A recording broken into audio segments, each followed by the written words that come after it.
Ini kalau di sidang 250.000. Gak ada uangku pak. Sudah berapa uangmu di situ? 50.000 ya sudah 50.000. Tidak ada pun beli bensin pak. Sini 40.000, sini 10, ambil kau 10.000.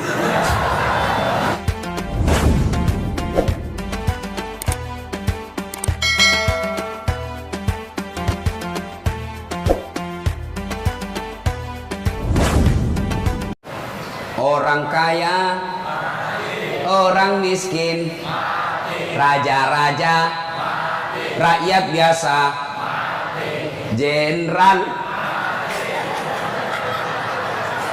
Kau yang bilang, kau yang bilang. Hati-hati kau disuruh push up. Ya, semua mati. Berarti yang jadi masalah sesungguhnya bukan mati. Yang jadi masalah illa wa antum muslimun, kecuali dalam keadaan beragama Islam. Berarti ada orang Islam tapi matinya tidak beragama Islam. Siapa mereka? Contoh aja nih, contoh, jangan marah, contoh. Kau melanggar, kau tidak lihat ini. Saya lihat pak. Kenapa kau langgar? Saya tidak lihat bapak. Kenapa kau tidak lihat saya? Bapak sembunyi di tikungan. Akhirnya tilang. Ini kalau di sidang 250.000. Gak ada uangku pak. Sudah berapa uangmu di situ? 50.000 ya sudah 50.000. Tidak ada pun beli bensin pak. Sini 40.000, sini 10, ambil kau 10.000. Sudahlah itu. Dia pergi makan soto Betawi. Pas sudah makan soto Betawi, keluar dari warung, tabrak, mati. Matinya bisa dalam keadaan kafir. Kenapa? Ada uang haram dalam perutnya. Auzubillah min dzalik. Ini polisi film India, bukan polisi Indonesia. Oh, polisi Indonesia orang bagus. Itu polisi film India. Ya, saya bilang sama jamaah saya, hei ibu-ibu, jangan kau musuhi polisi. Kau kira hidupmu enak kalau tidak ada polisi? Rumah dirampok, anak diperkosa, istri dibunuh, harta dijarah, habis semua harta kita yang puluhan tahun dikumpul. Kita tahu pelakunya, kita identifikasi pelakunya, datang ke polisi, tolong pak polisi, cari pelakunya, kejar dia, selamatkan hartaku, ini ciri-ciri orangnya. Kata polisi, mohon maaf, baru saja polisi bubar. Musuh itu polisi. Saya mau pergi ceramah, macet jalan, tidak bisa gerak, mau maju tidak bisa, mundur tidak bisa. Saya baca surah Yasin, sudah hatam, tidak gerak-gerak mobilku. Begitu datang polisi lalu lintas, selesai. Pun kalau ada polisi yang minta-minta uang di jalan, itu polisi film India.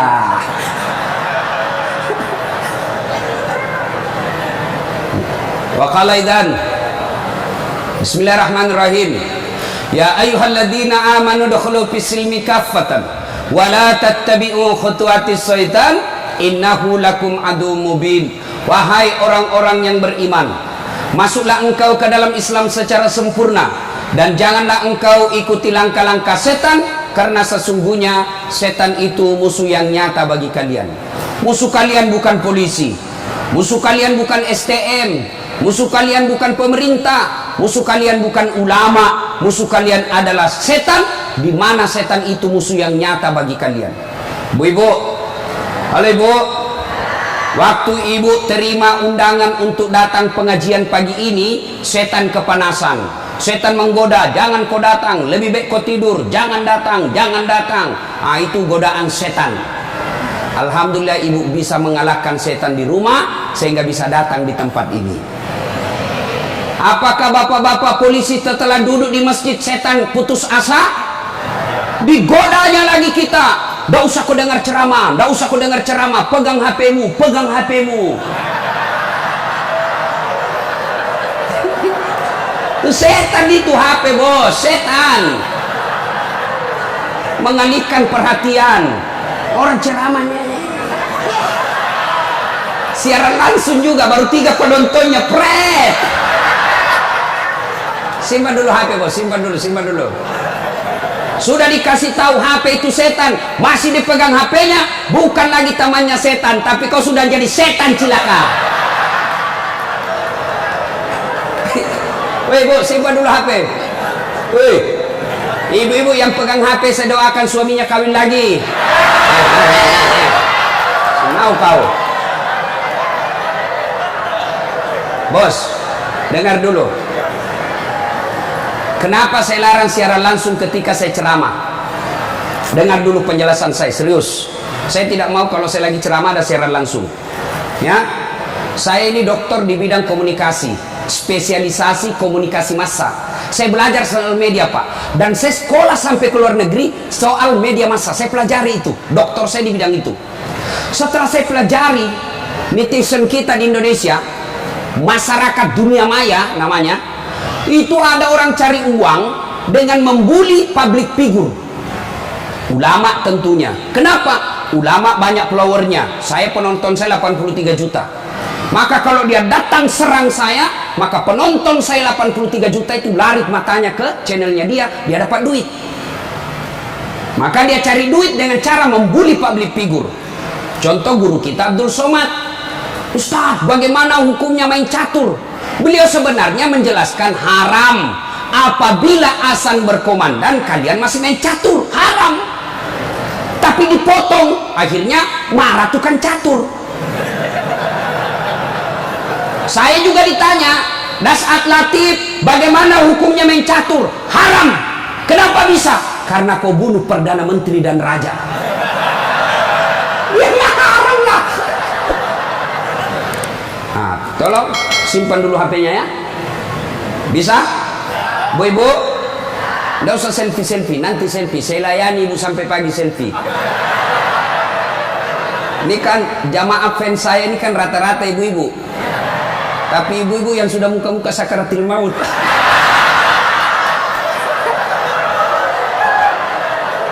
Orang sudah lagi ceramah, selesai ceramah keringatan, capek, dia kejar kita. Ustaz, selfie Ustaz. Saya layani, karena kalau tidak dia catat di medsosnya, sombong. Selfie lagi ya. Lagi Ustaz, kabur Ustaz. Lagi Ustaz. Dalam hatiku, biar pulang 10 kali, nah mukamu yang kabur.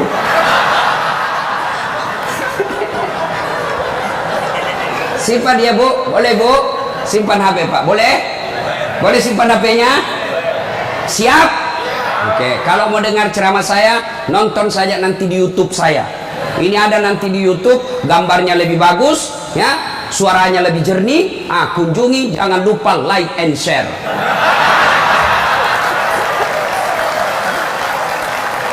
Kita dengerin bapak-bapak, ayo bos. Selawat, jangan mempermalukan jenis kelamin. Ayo. Sholatul, yang di atas, ala toha rasulillah, sholatullah ala yasin.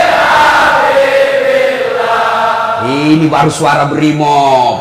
Kalau di kesatuan lain sholatullah, brimob bos, kencang. Kenapa? Kering.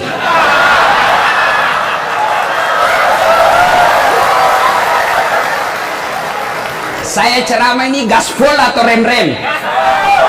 Hah? Serius? Hah? Oke, gaspol memang. Satu, dengar.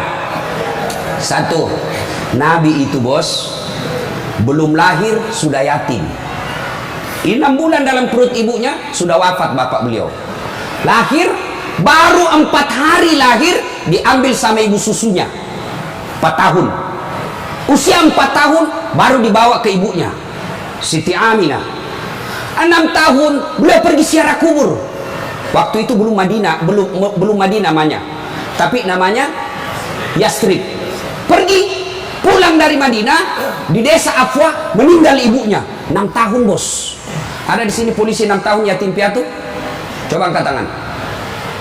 6 tahun yatim piatu. Ada? Tidak ada. Usia 6 tahun meninggal bapak, ibu diambil sama kakeknya, Abdul Muttalib. 8 tahun meninggal lagi kakeknya, diambil oleh pamannya. 12 tahun sudah ikut, 9 tahun mengembala Pak, 9 tahun tidak main handphone.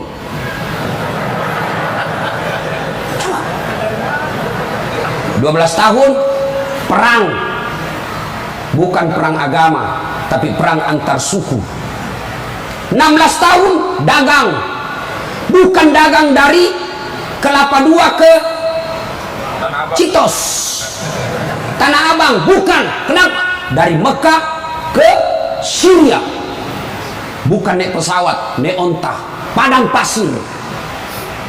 Hari demi hari, waktu demi waktu, beliau punya masalah dalam hidupnya. Berarti tidak ada manusia yang tidak ada masalahnya. Apalagi kalian anggota BRIMOB. Nih muka-muka penuh masalah semua ini. Apa masalahmu, bos? Cicilan. Mana ada tidak ada cicilannya di BRI sini? Coba. Tuh tidak ada dan tidak ada masalah. Semua penuh masalah. Yang sederhana aja deh, sederhana saja saya kasih contoh. Waktu kalian mau SMA, tamat SMA, apa masalahmu? Mau jadi polisi. Terima di SPN, Sekolah Polisi yang tamatan SMA. Sudah itu selesai masalah? Tidak. Masalah baru apa? Penempatan. Mau dapat yang basah. Hati-hati bos, di tempat basah kok gampang tenggelam. Sudah dapat tempat basah, mau lagi naik pangkat, sekolah lagi. Perlu lagi biaya. Sudah sekolah selesai masalahmu? Tidak, penempatan lagi. Sudah penempatan, mau naik lagi jam pangkat. Pangkat dapat naik sampai bintang 1, bintang 2, bintang 3. Selesai bintang 3, tidak, terancam pensiun. Ayo, mana ada orang tidak ada masalahnya? Ustaz, kau pikir tidak ada masalahnya, Ustaz? Wow, masalah demi masalah. Apa masalahnya, Ustaz? Ditipu. Kenapa bisa ditipu? Assalamualaikum, Ustaz. Waalaikumsalam. Boleh pergi ceramah di Pulau Kijang? Boleh. Jelaskan saya ke situ. Kita dari Makassar naik pesawat ke Jakarta, dari Jakarta ke Jambi, dari Jambi naik mobil dulu 1 jam, sudah itu naik perahu, speedboat, berapa jam? 2 jam paling lama, Ustaz. Oke, jalan. Sudah tiba, naik speedboat, bukan, ternyata katinting. Saya bilang, bos, bukan speedboat ini, katinting ini. Yang minum, toko. Ya kan? Kalau speedboat, siung. Dalam hati ditipu lagi saya ini, kurang ajar ini. Sudah 3 jam, belum sampai-sampai. 4 jam, belum sampai-sampai. Saya bilang, Haji, Bapak bilang cuma 2 jam. Ini sudah mau 4 jam, kita belum sampai. Dia bilang, mohon maaf Ustaz, sebenarnya ini 9 jam Ustaz.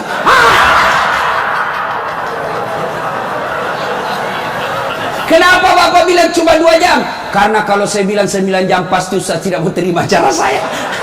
Itu Pak, tidak ada orang tidak masalah. Apalagi kalian Barimo.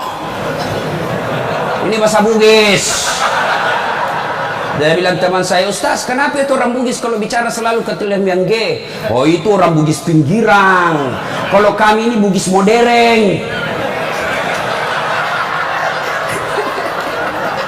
Bos, adik-adik polisi, ini yang brimob. Mana ada tidak ada masalah? Sepertinya dari semua pekerjaan, polisi lah yang paling banyak masalahnya. Kenapa? Masalahnya orang kita urus, Pak. Dia yang baku tikam, kita yang repot. Periksa. Ayo, sudah sesuai pasal, datang lagi pimpinan. Atur sedikit itu, Masalah, Pak. Mana ada tidak ada masalah? Ibu-ibu, yang sederhana. Masalah rumah tangga. Bapak polisi, istri cantik. Bapak pikir bukan masalah. Istri cantik digoda orang. Apalagi kalau suaminya jelek. Oh, lebih masalah itu. Berarti bagus kalau istri jelek, Ustaz. Istri jelek dihina orang. Masalah, bos. Kita lagi malu jalan sama dia. Ada undangan pengantin, duluan aja dek, nanti kita ketemu deh. Sampai di gedung dia bilang istrinya, "Bang, mana kau bang? Saya sudah sampai." "Mohon maaf dek, saya tidak jadi ke situ, lagi benceret." Ayo, istri cantik masalah, istri jelek masalah. Coba, berarti bukan masalah kita. Masalah kita adalah bagaimana cara mengatasi masalah. Mengatasi masalah tanpa ibu-ibu tahu juga pegadaian di sini. Mengatasi masalah, Allah coba bilang, "Pak polisi, Brimob, ada masalah, kau jadi komandan dulu." Tidak. "Brimob, ada masalah, kau sekolah dulu jadi dokter." "Ada masalah, kau kaya dulu." "Ada masalah, kau Kapolres dulu." Tidak. Allah cuma minta dua. Ista'inu bisabri wassalah. Sabar, perbaiki solatmu, Allah yang selesaikan masalahmu. Tiba-tiba dipindah pelosoknya Ambon, jauh sekali sampai ke Masohi. Dari lahir sampai jadi polisi perwira, Jakarta tempatnya, tiba-tiba dipindah jauh. Sabar. Tidak ada kala ilmu sabar, bos. Percaya. Apa itu sabar, Ustaz? Lagi duduk-duduk ditempeleng, pak. Saya sabar. Bukan sabar itu, bos, beleng-beleng itu. Masa tidak ada salamu ditempeleng kok sabar? Enggak. Kecuali komandanmu tempeleng kok, ya sabar kok. Apa boleh buat dia, bos? Ya masa kau yang mau tempelin komandanmu? Tidak masuk akal toh. Ya wak, siap salah, siap salah. Nah itulah polisi pak, biar benar siap salah juga, siap salah. Maka ibu-ibu sayangi suamimu, karena kalau bukan kalian yang sayang suami bu, siapa lagi? Coba kasihan ini, lihat-lihat ini mukanya. Coy, kalau di depannya komandannya pak. Makanya jangan jajah suami. Kasihan ini, lihat ini polisi. Tidak ada kala ilmu sabar. Pak, mau tahu ilmu sabar? Pulang nanti pelajari sejarah hidupnya Ayub alaihissalam. Coba lihat Ayub. Ayub alaihissalam diuji. Anak meninggal. Apa kata Ayub? Alhamdulillah, saya pernah punya anak. Berapa banyak orang bertahun-tahun suami istri tidak punya anak. Habis hartanya kebakar, habis hartanya bangkrut. Datang iblis, tidak usah lagi kau sembah Tuhanmu, apalagi kau sembah itu Tuhanmu Ayub. Dia ambil anakmu, dia ambil hartamu. Apa kata Ayub? Alhamdulillah, saya sempat kaya. Berapa banyak orang dari lahir sampai meninggal tidak kaya-kaya, saya sempat kaya. Alhamdulillah. Tidak cukup di situ, diuji lagi, sakit lagi Ayub alaihissalam. Datang lagi iblis, "Yuk, anakmu meninggal, hartamu habis, sekarang kau sakit, sembuh." Nak sembuh-sembuh, tidak usah kau sembah Tuhanmu. Apa kau sembah Tuhanmu itu? Dia ambil semua kesehatanmu. Apa kata Ayub? Alhamdulillah, saya sempat sehat. Berapa banyak orang dari lahir sampai meninggal tidak pernah sehat? Saya sempat sehat, alhamdulillah. Coba pakai ilmu ini pak, bapak tenang. Tiba-tiba dimutasi, alhamdulillah saya dimutasi. Teman saya 13 yang daftar, tidak ada yang lulus. Kau syukur. Maka beberapa hari yang lalu saya ketemu dengan nomor satunya polisi, Pak Kapolri, Pak Jenderal Idam Aziz. Beliau katakan, sampaikan kepada aparat kepolisian kalau Ustadz ceramah. Satu, gaya hidupmu jangan bermewah-mewah, sederhana kalian. Ini baru jadi Kapolres, kalau mau ke bandara kayaknya dia punya itu bandara, pengawalnya kayak 17 orang, masuk semua dia kuasai itu ruang VIP. Bukan kau yang punya itu, negara itu yang punya. Apa dilarang? Tidak dilarang, tapi tidak pantas. Datang, belum lagi pasukannya istrinya, lebih banyak lagi tuh. Dan ini istri-istri yang datang cari muka sama istrinya Kapolres. Kenapa? Karena istrinya Kapolres lebih tinggi pangkatnya daripada Kapolres. Suaminya AKBP, dia kombes. Itu bisa dimutasi tuh gara-gara pengaruh istri. Jangan, gaya hidup sederhana. Tahu puasa? Tahu puasa, Pak? Ramadan Bapak puasa, Bapak polisi? Iya, puasa. Roti halal atau tidak? Air putih halal atau tidak? Nasi halal atau tidak? Tapi siang tahan dulu, nanti sudah maghrib. Maknanya Bapak polisi, kalau Bapak polisi pakai baju coklatmu, tahan itu, jaga diri. Pengendalian diri yang harus. Boleh marah, tapi ketika warna coklat, tahan. Karena di situ ada institusimu. Boleh marah, tapi ketika pakai warna coklat, tahan. Kenapa? Kamu lagi membawai negara. Marah boleh, tapi jangan ketika pakai baju coklat. Itu kalau pribadimu disinggung. Tapi kalau institusimu disinggung, coklat harus maju.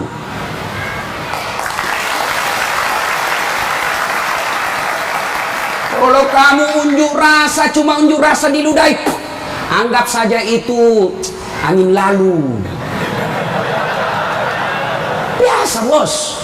Jangankan kalian, komandanmu saja yang jenderal pernah diludahi.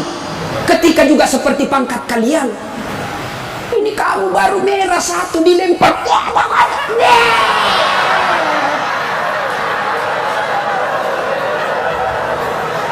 Bos,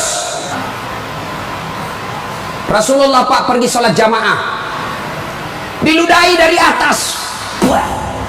Apa Nabi melempar? Coba kalau Bapak polisi. Nggak boleh begitu, bos. Kacau negara. Kalau cuma diludahi bos sama anak STM, jangan kau pukul kepalanya orang, bos. Saya serius, jangan ketawa, saya serius ini. Pak, Bapak kalau menangani unjuk rasa jangan pukul kepalanya orang, Pak, jangan. Ini ibaratnya laptop prosesor, Pak. Kalau Bapak pukul otaknya orang, goyang otaknya, lalu dia gila sisa hidupnya, yang mestinya dia pakai sholat, mestinya dia pakai ngaji, karena Bapak pukul kepalanya, akhirnya sakit sisa hidupnya, Bapak yang tanggung dosa-dosanya. Pukul, tapi kakinya kau pukul, jangan kepalanya. Saya sakit hati, Ustaz, saya menderita, Ustaz. Itu gunanya Anda dilatih ketika sebelum jadi polisi. Ngapain kalian dilatih fisik kalau mentalmu tidak bisa kuat? Apa gunanya Bapak dilatih? Bawa pasir berkilo-kilo di belakang, lari di sungai, tengah malam disuruh lari, tengah siang hari disuruh lari, panas pagi, siang lari, dingin lari, kadang-kala tidak pakai baju. Apa gunanya? Supaya Bapak tahan tempur. Kalau cuma baru marah, cemen lu men. Bisa? Kamu sendiri yang bilang gaspol. Ya. Salatullah ala toha salatullah ala yasin. Terima kasih. Bapak-bapak senang nggak jauh dari rumah? Bu Ade bilang senang. Ada apa ini, Bu? Berarti ada masalah dengan ibu. Kalau ada suami yang sudah tidak betah di rumahnya, tidak tenang hatinya di rumahnya, berarti istri gagal menjadi istrinya dia. Bukankah istri, kata Nabi yang soleha itu, membuat hati suami betah di rumah? Bagaimana suami mau betah di rumah? Ibu kasar ngomong, baru datang ditunjuk-tunjuk, bodoh. Ini biasa, ini kan perasaan istri ini kan seperti cuaca, susah ditebak. Kita bawa martabak pulang dengan harapan, oh senang ini, genang ini, bawalah kita martabak, dapat pelukan hangat ini. Begitu dikasih martabak langsung, apa martabak? Martabak itu voucher listrik habis. Martabak dibawakan, voucher listrik dipersoalkan. Nih. Hei, Bu, hei, buat suami tenang di rumah. Datang suami, sambutlah. Assalamualaikum kakandaku Arjunaku. Langsung suaminya berkata, waalaikumsalam adindaku Sri Kandiku. Istrinya ih, cakep betul abangku hari ini. Dan suaminya berkata, berarti saya jelek kemarin. Bapak juga tidak tahu dipuji. Lalu suami datang marah-marah. Ibu bukakan sepatunya, tadi hendak unjuk rasa, dilempari, dimaki sama ibu-ibu. Ibu tampil di sampingnya, sabar bang, inilah brimo pilihan hidup. Insya Allah kesabaran abang menjadi amal di sisi Allah. Jangan cari rasa penghormatan dari manusia, carilah ridha Allah. Abang bekerja sama polisi menjaga keamanan Republik, itu jadi amal supaya Ustadz Dasat bisa ceramah, kami amankan Indonesia. Jadi amal jariah. Lalu begitu duduk suami, bukalah sepatunya itu yang sudah mulai lusuh, sambil ibu menyanyi, bila kamu di sisiku, hati rasa syahdu, sambil peluk cium. Senang sih, itu senang kasihan. Pas sampai lagi dapur berantakan, suami marah-marah, apa kau kerja ini, berantakan semua dapur. Ibu langsung peluk dia dari belakang sambil menyanyi, insaflah wahai manusia. Ya ibu, ini bagaimana suami mau betah di rumah, baru datang ngomel, bodoh memang ini, apa kau tahu? Dia bilang suamimu, apa bodoh-bodoh, kenapa kau mau sama saya? Apa mau jawab? Sampai lagi kita berharap di rumah romantis, istri di rumah daster tinggi sebelah, bau asap, mukanya ndak jelas, ada lagi ketimun disimpan di matanya. Nonton sinetron, dia angkat keteknya sambil dicabut. Bagaimana kita tidak cepat sakaratil maut? Hei, bu, buatlah suami betah di rumah, supaya suami berkata, meskipun saya menderita di jalan, meskipun saya susah di unjuk rasa, meskipun saya dimaki sama komandanku, tapi ada istri di rumahku, bidadari dalam surgaku. Bisa ibu? Bisa? Serius? Bisa? Nah, itu semua bisa kita lakukan apabila kita sabar. Yang kedua, sholat. Bapak ketika ada masalah, perbaiki sholat. Bapak mau jadi Kapolres, mau jadi Danton, mau jadi Kapolda, tidak usah cari muka sama pimpinanmu. Capek cari muka sama manusia. Tidak laku men. Cari muka kepada Allah. Kerja saja tugasnya seperti profesional. Kata Pak Jenderal tadi, lakukan yang profesional, meningkatkan sumber daya polisi, kirim pendidikan, jaga akhlak, perbaiki attitude. Insya Allah Bapak lakukan itu, Allah yang ngurus pangkat jabatannya Bapak. Kalau Bapak cari muka sama pimpinan, ganti, cari muka lagi yang baru, ganti lagi, cari muka lagi.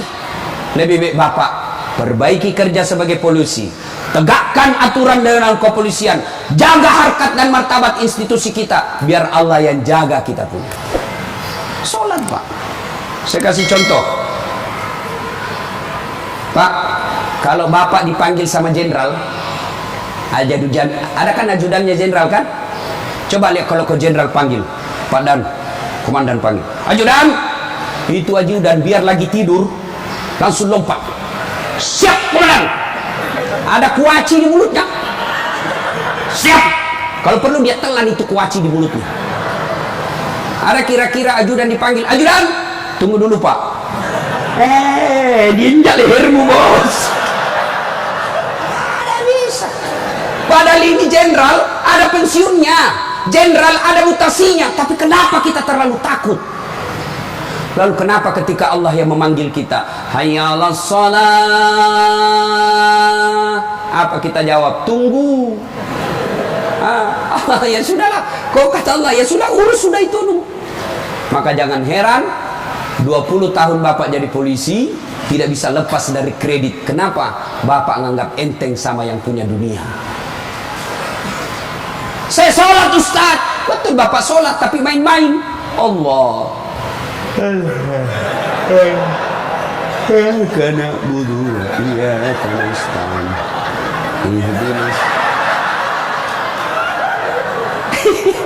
siapa yang kau sholat begitu? Allah.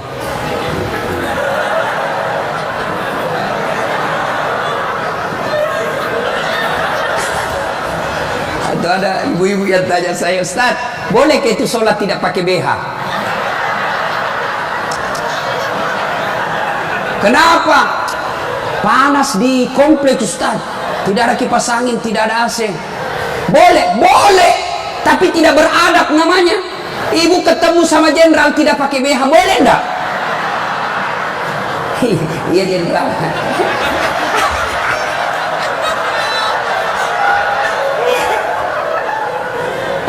Maka jangan heran Bapak bertahun-tahun sholat tidak bisa baik hidupnya. Kenapa? Bapak sholat semau-maunya. Sholat yang dicari duit. Allahu Akbar. Rakaat kedua. Tadi 100.000 duit saya. Beli nasi bungkus 50.000. Voucher 30.000. Mana yang 20.000? Allah. Mana sih simpan? Allah. Bagi assalam. Oh, di bawah sadel. Bapak selama sholat cari duit. Ya. Ya. Maka begitu ada masalah Pak, perbaiki sholat.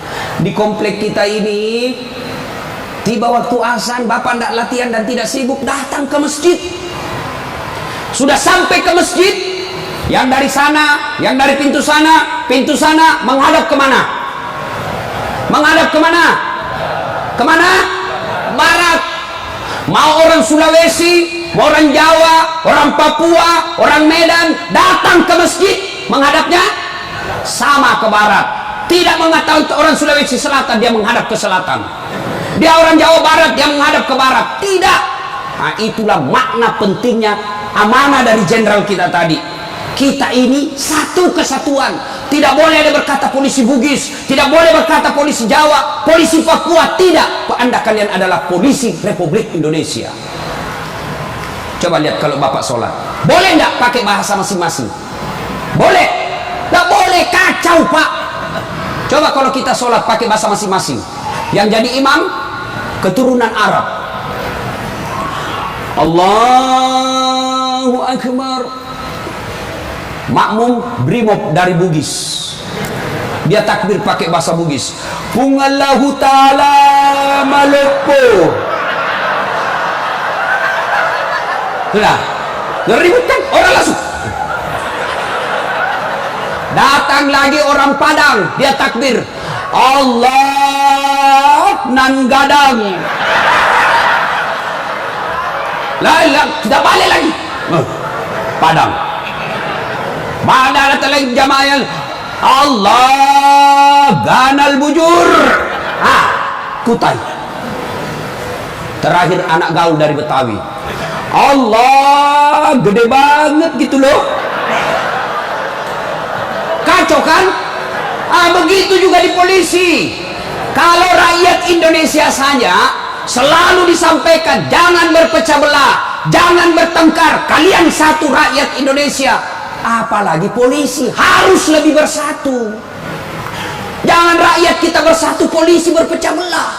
Oh kami brimob, oh kami Kopassus Densus, oh kami Kegana. Tidak, kalian adalah polisi rakyat Indonesia. Bagaimana agar muncul persaudaraan? Kata Nabi, Umatku itu, polisi itu kalau diaplikasikan dalam polisi itu seperti badan ini. Coba lihat badan kita Pak, satu sakit yang lain ikut merasakan. Tangan kanan gatal tanpa disuruh kiri yang garuk, tangan kiri yang gatal tanpa diundang kanan yang garuk, gatal dua-duanya kerjasama. Begitu kalian jadi brimob, begitu kalian jadi polisi. Coba ada anak muda lagi jalan malam-malam, tahan tuh kakinya, kaki tahan tuh, semua ikut merasakan. Pertama yang bereaksi mulut,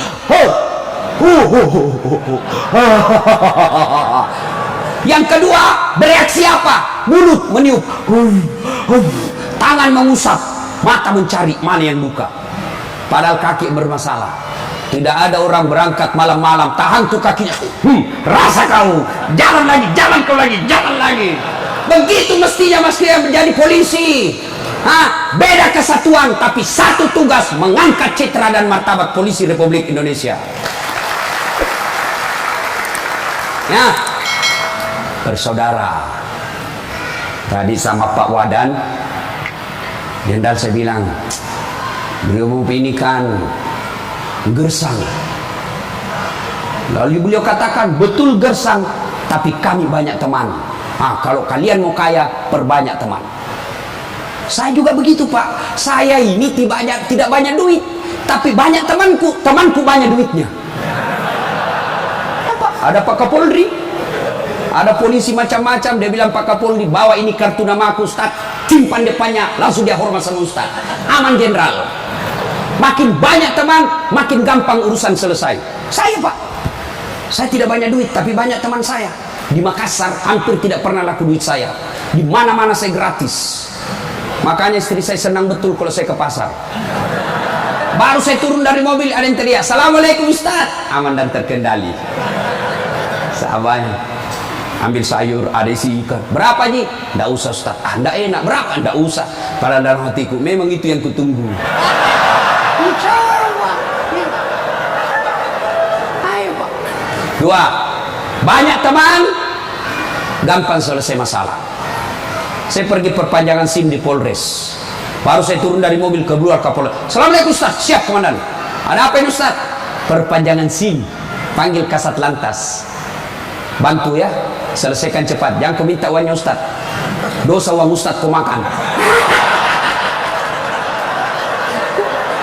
Ayo Pak, banyak teman, gampang selesai masalah. Maka saudaraku polisi brimob, jangan cari musuh.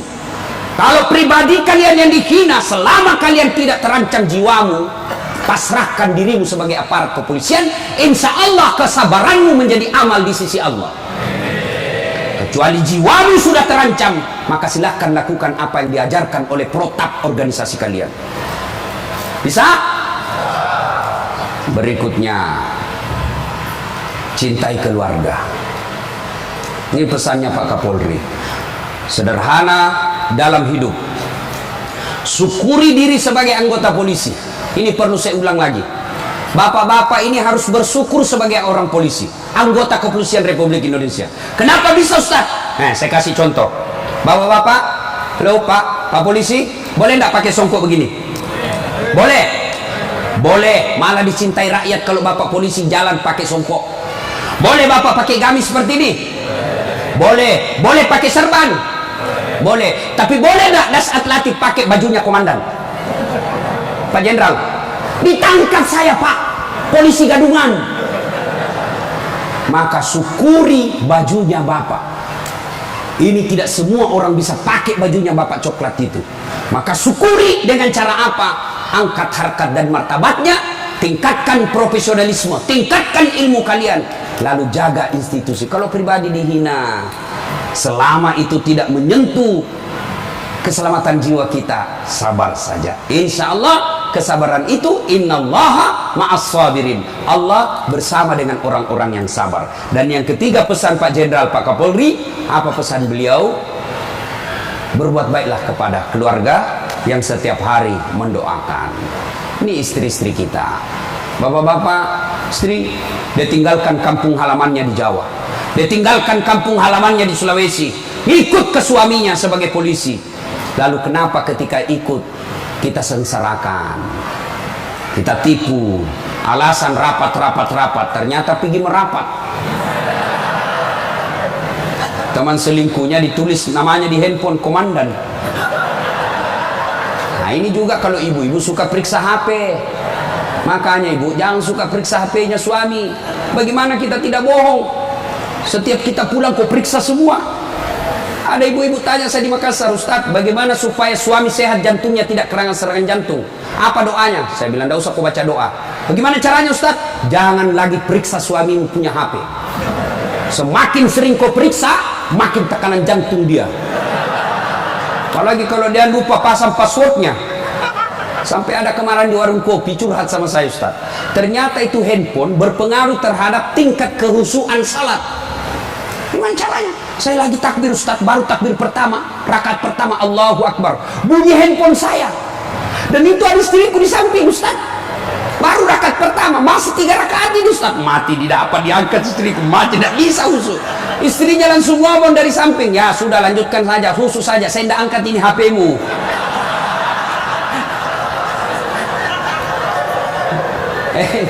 Nah ibu bapak saudara-saudara sekalian, banyak yang ingin kita sampaikan tapi waktu yang terbatas. Hiduplah sederhana, bersabar, kemudian dekati Allah dengan meningkatkan kualitas sholat. Ini yang saya lupa, Ustaz, bagaimana kalau kita lagi tugas pengamanan, masuk waktu sholat Ustaz, mau tinggalkan tempat tidak bisa Ustaz, mau wudhu tidak ada air, bagaimana caranya Ustaz? Inilah yang disebut daruriyah, keadaan darurat. Maka solusinya bapak tayamum.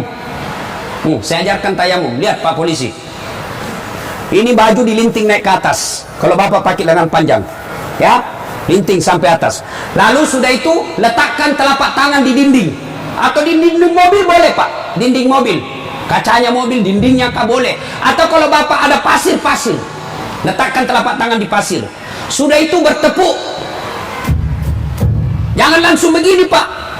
Bapak pas tidak sholat itu masuk tanah pasir. Bapak tidak jadi sholat. Itulah sebabnya suruh tepuk kalau sudah letakkan pasir. Sudah itu gosok wajah, usap semua. 1 kali sudah sah, 3 kali lebih bagus. Sudah itu letakkan lagi telapak tangan di dinding mobil berimob. Sudah itu usap kanan, usap kiri, selesai. Jam tangan lepas, cincin lepas. Kenapa? Karena kalau ada jam tangan tidak terusap, dibawanya jam tangan. Sudah, silahkan sholat. Kita jaga pasukan Ustaz. Ini unjuk rasa di depan, namanya salat khawf. Misal bapak 10 orang, yang saf pertama 5 orang di depan, saf kedua 5 orang di depan. Maka cara sholat jamaahnya, yang di depan siaga dengan apa itu tamengnya. Saf kedua selesaikan 1 rakaat sholatnya. Naik saf kedua, saf pertama selesaikan 1 rakaat, serap ke saf kedua siaga. Boleh sholat begitu Pak. Begitu tidak bolehnya ditinggalkan sholat, sehingga sholat keadaan apapun boleh dilakukan. Sepatu, tidak usah buka sepatunya Pak, pakai sepatunya. Itu kalau di lapangan. Kalau bapak pakai sepatu masuk masjid, dibully Pak. Kalau dalam masjid jangan, tapi kalau di lapangan silahkan. Namanya keadaan darurat. Ini Ustaz, unjuk rasanya sangat mepet Ustaz. Susah sholat lagi duhur dengan asar. Bapak jamak. Allah tidak memberikan kesusahan buat kita.